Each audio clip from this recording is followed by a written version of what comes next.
अस्सलाम वालेकुम, आप देख रहे हैं पीए न्यूज एचडी और मैं हूं आपके होस्ट सादिया बतूल। शामिल करते हैं आज की अहम खबरें। जंग के दौरान इंडिया ने 1684 बार डाटा हैक करने की कोशिश की। एफबीआर का इंकशाफ। एफबीआर ने इंकशाफ किया है कि पाक भारत जंग के दौरान इंडिया ने 1684 बार डाटा बैक करने की कोशिश की। बहरहाल ने एफबीआर का डाटा चोरी करने वाले के लिए 1684 बार डाटा हैक करने की कोशिश को नाकाम बनाया। सेनेट की कायमा कमेटी बराए खजाना के इजलास में एफबीआर हुकाम ने फाइनेंस बिल और ताजरों के तहफ़्फ़ुज़ पे ब्रीफिंग दी।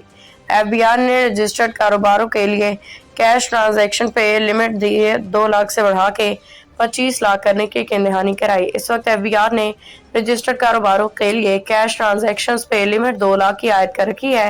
एफबीआर के पास 2 लाख रजिस्टर्ड ट्रेडर्स हैं। रजिस्टर्ड मैन्युफैक्चरर्स की तादाद 30,000 है।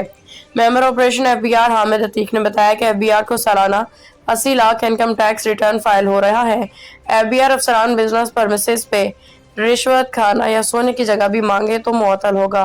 न्यूज स्टूडियो से अब तक के लिए इतना ही। मजीद खबरों और अपडेट्स के लिए देखते रहिए पीए न्यूज एचडी।